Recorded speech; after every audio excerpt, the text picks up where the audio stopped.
are on the hook right now. Thank you, Susan. Your Honor. Thank you, Your Honor. Anything else, Mr. Smith?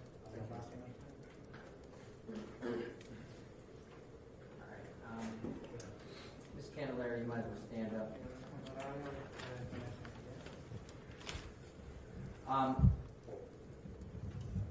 This court has to impose a sentence here today. And the first thing a judge has to do is look at the purposes and principles of sentencing. That is, the sentence must comply with these purposes and principles under our revised code 292911A. The overriding purposes is to punish the offender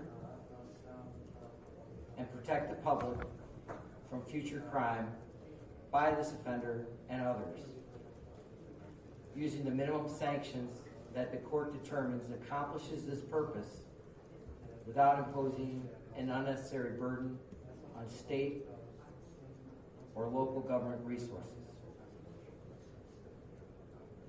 I always have to consider the need for incapacitation,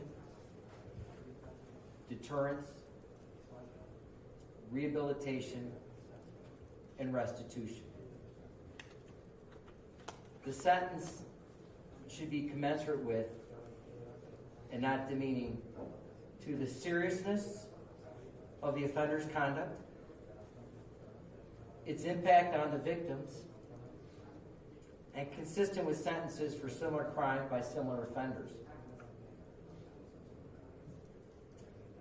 Ms. Candelaria, I am not sentencing you today based on your race, your ethnicity, your gender, or your religion. Do you understand that? Yes.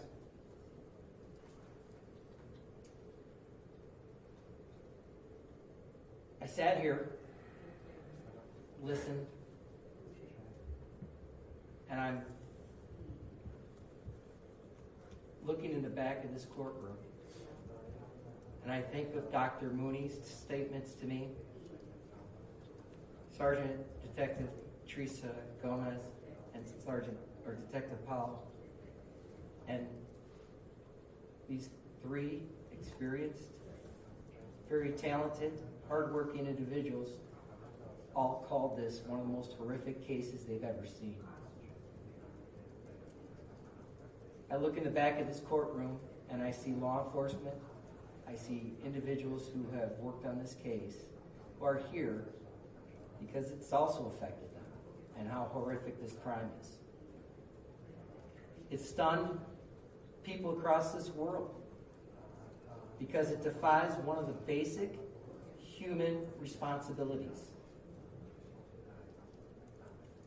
The bond between a mother and a child is one of the most purest and most sacred bonds between human beings. It's a relationship built on love, trust, and unwavering protection. Yet, in a shocking and betrayal of this fundamental trust, you committed the ultimate act of betrayal, leaving your baby terrified, alone, unprotected, to suffer what I heard was the most gruesome death imaginable, with no food, no water, no protection, and lying in her own feces. Ms. Candelaria, you know the responsibility of parenthood. You have a child already. You raised another child. And I've witnessed here before me your parents who've showed you love and respect and education. And they came here to help you, to advocate for you. more than what you've done for your own child. The evidence that I've witnessed here before this court shows that this time you simply chose not to be here because you wanted to have fun. You decided you needed a vacation. And what followed was absolute depravity. You left your baby, Jalen, trapped in a pack and play without food and water for 10 days. This wasn't simply an oversight.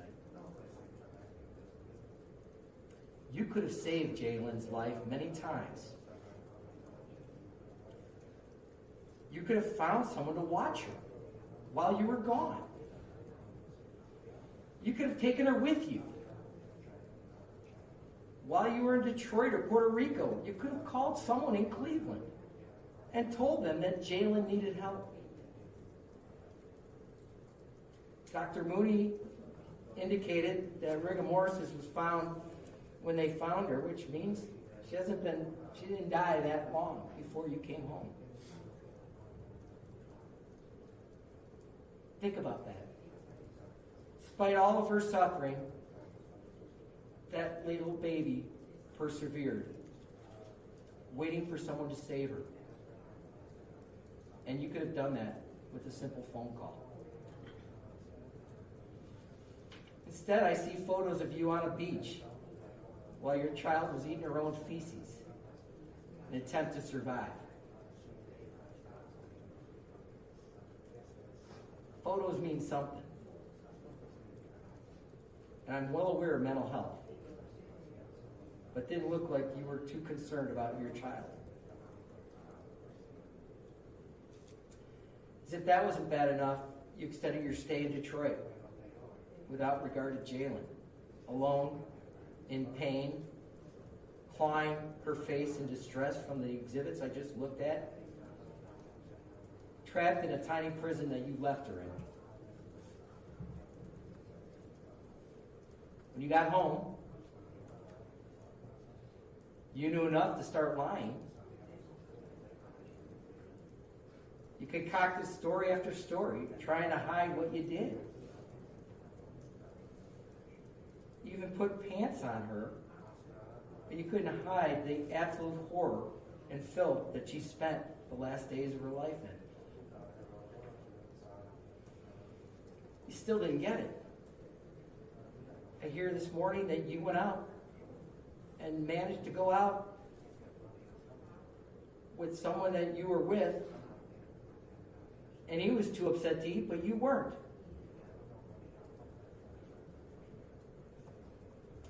And then I hear that you're in jail and you're telling people, I can't wait to get home.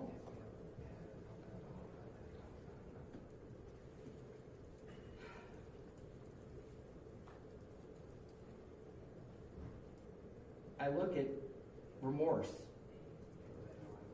I hear,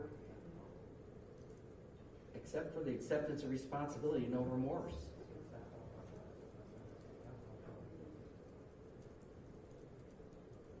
As a court, I have to remember Jalen, where you did not. Just as you didn't let Jalen out of her confinement until she died, so too, you should spend the rest of your life in a cell without freedom. The only difference will be that prison will at least feed you and give you liquids that you denied her. Based on all these factors, and based on all the things I've looked at, and I'm marking this as State's Exhibit 1 for the court reporter. On count 1,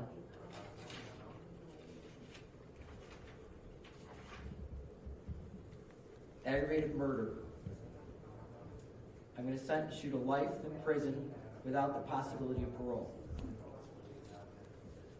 On count 5, I'm going to sentence you to 8 years to run concurrent to count 1.